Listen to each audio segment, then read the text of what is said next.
আসসালামু আলাইকুম সবাইকে। জেনাস ফ্যামিলি ব্লগ থেকে আপনাদের সবাইকে স্বাগতম। কেমন আছেন আপনারা? আশা করি যে যেখান থেকে যে প্রান্তর থেকেই দেখছেন না কেন সবাই আল্লাহর রহমতে ভালোই আছেন। আমিও ভালো আছি আলহামদুলিল্লাহ। আমি রেগুলারের মতো আজও জেনাস ফ্যামিলির ব্লগ থেকে চলে এসেছি একটি নতুন ব্লগ ভিডিও নিয়ে। আশা করি আপনারা ভিডিও শুরু থেকে শেষ অবধি পাশে থাকবেন আর আমার ভিডিওতে লাইক কমেন্ট ও শেয়ার করে দিবেন। আর হ্যাঁ, সাবস্ক্রাইব করতে ভুলবেন না যেন। তো ভিডিওটি শুরু করা যাক। যারা গৃহিণীরা আছেন তাদের সকালটাই যেন শুরু হয় কাজের মধ্য দিয়ে আর শেষও হয় কাজের মধ্য দিয়ে। সকালবেলা ঘুম থেকে উঠেই যেন নিজের জন্য বিন্দু পরিমাণ সময় পাওয়া যায় না। সকাল থেকে নাস্তার প্রিপারেশন শুরু করে দুপুরে রান্না, রাতের খাবার সব মিলিয়ে দিন যে কোথায় হারিয়ে যায় তা খুঁজে পাওয়াই খুবই কষ্টকর হয়ে যায়। সময় যেন দ্রুত বেগে চলতে থাকে। ঘড়ির দিকে তাকালে মনে হয় সময় কি সত্যি এত দ্রুত চলে নাকি আমি দ্রুত চলছি। আমার মতো সবার কি একই অবস্থা নাকি আমারই এমনটা হয়? আমার যতটুকু মনে হয় আমার মতো সবারই একই অবস্থা। আসলে গৃহিণী বলতেই সংসারের সকল দায়িত্ব তার। যখন অসুস্থ থাকি তখন মাথায় শুধু একটা কথাই টেনশন ঘুরতে থাকে যে আমার সংসার কে সামলাবে, দুপুরে রান্নাটা কে করবে, আমার মেয়েকে কে সামলাবে। আসলে মেয়েদের জীবনটাই এমন, নিজে অসুস্থ থাকলেও নিজের প্রতি কোনো যত্ন নেওয়ার মতো মন মানসিকতাও থাকে না, ওই রকম খেয়াল রাখার মতো মানুষ থাকে না। শুধু আমাদের মতো মেয়েদের জীবনটাই থাকে সম্পূর্ণ সংসারকে ঘিরে। সংসারটাই যেন মেয়েদের জীবনের সবচাইতে বড় মায়ার বাঁধন। সারাটা দিন এত অক্লান্ত পরিশ্রমের পরেও যেন নিজের জন্য বিন্দু পরিমাণ কষ্ট হয় না যখন প্রিয় মানুষগুলোর মুখের দিকে তাকাই, নিজের সন্তানের চোখ মুখের দিকে তাকাই, তখন আমার সকল ক্লান্ত যেন দূর হয়ে যায়। মা হতে হলে কত কিছুই না ত্যাগ করতে হয়, আর এই ত্যাগের মাঝেই আমাদের সকল মায়েদের সুখ। আজ সকাল থেকে সেই ঝুম বৃষ্টি হচ্ছে, বাইরে তাকালেই মনে হয় বৃষ্টিতে একবার গিয়ে ভিজি, কিন্তু রান্না বাড়া ফেলে রেখে তো আর ভেজা সম্ভব না, তাই রান্নাটাই কমপ্লিট করতে হবে। আজ একেবারে দুপুরের লাঞ্চের মেনুতে সিম্পল ভাত মাছ তৈরি করেছিলাম, একেবারে বাঙালিয়ানা খাবার। আমার মাছের সম্পর্কে তেমন ধারণা নাই। আগে ভাবতাম শোল মাছ শুধু শীতকালেই ভালো লাগে আর শীতকালেই পাওয়া যায়, কিন্তু আসলে বিষয়টা এমন না, শোল মাছ সবসময় পাওয়া যায়। ভালো করে রান্না করে খেতে পারলে সবসময় মজা লাগে। আজ আমি শোল মাছ ভুনা করব। ভুনাটা আসলে ভাজা ছাড়াই করব, কারণ এর আগে ভেজে করেছিলাম। সব সময় সব মাছ আবার ভেজে রান্না করলে মজা হয় না। কিছু কিছু মাছ আছে যেগুলো না ভেজে কষিয়ে রান্না করলে ওইটার টেস্টটা ভালো আসে। তাই আমি আজ শোল মাছটা না ভেজে তারপরে কষিয়ে রান্না করব।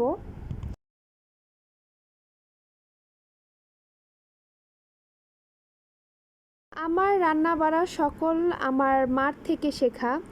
যদিও আমি বিয়ের পর কিছুই রান্না করতে পারতাম না, কারণ বিয়ের আগে আমি কখনো ডিমটা ভেজেও খাইনি, সকল কিছুই আম্মু করে খাওয়াতো। তাই বিয়ের পর নতুন যখন ছিলাম ডিম ভাজতে গিয়ে ডিম ছিল কাঁচা, সেই স্মৃতি এখনও মনে পড়ে। আর আমি আর আমি কত পার্থক্য। এখন সব কিছুই রান্না করতে পারি আলহামদুলিল্লাহ, সব কিছুই পারফেক্টলি হয়। আমার আম্মুর কাছ থেকে সব শেখা। যতই আম্মুর কাছ থেকে শিখি না কেন মায়ের হাতের রান্নাটাই যেন অন্যরকম, তার মতো তো আর স্বাদ আনতে পারবো না। তো যতটুকুই পারি আলহামদুলিল্লাহ সবাই প্রশংসাই করে। আজ যদিও আমার কাছে ধনিয়া পাতা ছিল না, আমি মাছ রান্না শেষে সবসময় উপরে ধনিয়া পাতা দিয়ে নামিয়ে ফেলি। ওই ধনিয়া পাতার ফ্লেভারটা খুবই ভালো লাগে আমার। আজ ছিল না, তাই শুধু টমেটো দিয়ে মাছটা কষিয়ে নামিয়ে ফেলবো। ধনিয়া পাতা আনলে বেশি দিন রাখা যায় না, নষ্ট হয়ে যায়, তাই আমিও আনি না, কম করে আনি আর সাথে সাথেই রান্না করে ফেলি। যদিও বা ফ্রোজেন করে রাখা যায়, কিন্তু আমার কাছে ধনিয়া পাতার ফ্রেশ যেই ফ্লেভারটা আছে ওইটাই ভালো লাগে, তাই আর ফ্রোজেন করে আমি রাখি না। রান্নার প্রত্যেকটা মাঝে আমি এসে এসে আমার মেয়েকে দেখে যাই ও আসলে কি করে, কেননা ওরে আমি কিছুক্ষণ একা রাখলেই আমার মানে টেনশন হয়ে যায় যে কি করছে একা একা। ও একটু খুবই চঞ্চল প্রকৃতির মেয়ে, মানে একটু দুষ্টু, তো তাই ওকে আসলে চোখের আড়াল হতে দিলেও আমার ভয় লাগে কখন কোথায় পড়ে গিয়ে ব্যথা পায়। আমি মনে করি বাচ্চাদের চঞ্চল ও অ্যাক্টিভ থাকাটা খুবই জরুরি। এতে বোঝা যায় সেই বাচ্চাটা শারীরিকভাবে সুস্থ ও এনার্জেটিক আছে। আমার মাছ রান্নাটা শেষ হয়ে গেল। এখন এই চুলায় বসিয়ে দিলাম ভাজি। আজকের ভাজি হচ্ছে কাঁকরোল আর আলু দিয়ে একসাথে করে ভাজি করব।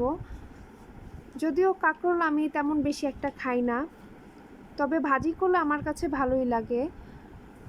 বেশিরভাগ মানুষের কাঁকরোল না খাওয়ার পিছে একটা রহস্য রয়েছে। সেটা কি বলতে পারেন? কাঁকরোলের বিচি। কাঁকরোলের বিচিগুলোর কারণে অনেকেই এই কাঁকরোল সবজিটা পছন্দ করে না। আমি যে একেবারেই পছন্দ করি না তা না, খাই, তবে খুব বেশি পছন্দ সেটাও না। তবে ভাজি করলে আমার কাছে কাঁকরোলটা বেশি ভালো লাগে, তাই আজকে কাঁকরোল আলু ভাজি করব একসাথে।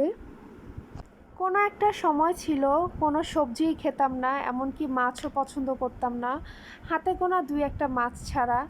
কিন্তু সময়ের সাথে সব কিছুই পরিবর্তন হয়, কথাটা আসলেও সত্য। এখন সবজি আমার ফেভারিট, আর আমি যে কোনো মাছ খেতে অভ্যস্ত। যদিও আমি এখনও ছোট মাছ খেতে পারি না, আগেও খেতে পারতাম না। ছোট মাছ আমার তেমন একটা বেশি পছন্দ না, আমি বড় মাছ পছন্দ করি, আর যেগুলোতে কাটা কিছুটা কম সেগুলো পছন্দ করি। মানুষের পছন্দের সাথে সবসময় আসলে সময়ের সাথে মিল রেখে চলা যায় না, এক এক সময় এক একটা পছন্দ হয়। আর আমার এখানে ভাজিটা হয়ে গেল। ভাজিটা নামানোর আগে আমি 1 প্যাকেট স্বাদে ম্যাজিক মশলা দিয়ে দিলাম। যারা নর্মালি ভাজি করেন, যে কোনো ভাজি হোক না কেন, সেই ভাজিতে 1 প্যাকেট ম্যাজিক মশলা দিয়ে দেখবেন এর স্বাদটা দ্বিগুণ হয়ে যাবে। এই তো আমার রান্নাবাড়া শেষ হয়ে গেল। রান্নাবাড়া শেষে কিচেনটা ক্লিন করে নিলাম, কারণ কিচেন অগোছালো থাকলে সেই রান্নাঘরে আসলে কাজকর্ম করা যায় না, খুবই অস্বস্তিকর মনে হয়। আর রান্না শেষে কিচেনটা ময়লা হবে এটাই স্বাভাবিক, দেয়ালগুলোতেও যেন তরকারি ঝোল ছিটকে যায়, তাই এগুলো কিছুটা পরিষ্কার করে নিলাম। আমার রান্নাবাড়া শেষ, এখন পরিবেশন করলাম মাছে ভাতে বাঙালির প্রিয় খাদ্য ভাত, মাছ ও ভাজি। আল্লাহ আমাদের রিজিকের মালিক, আল্লাহ যখন যা রিজিকে রেখেছেন তার জন্য আলহামদুলিল্লাহ। আজকের ভিডিওটি এখানেই শেষ করতে হচ্ছে। দেখা হবে আরেকটি কোনো নতুন ব্লগ ভিডিও নিয়ে। সবাইকে আল্লাহ হাফেজ।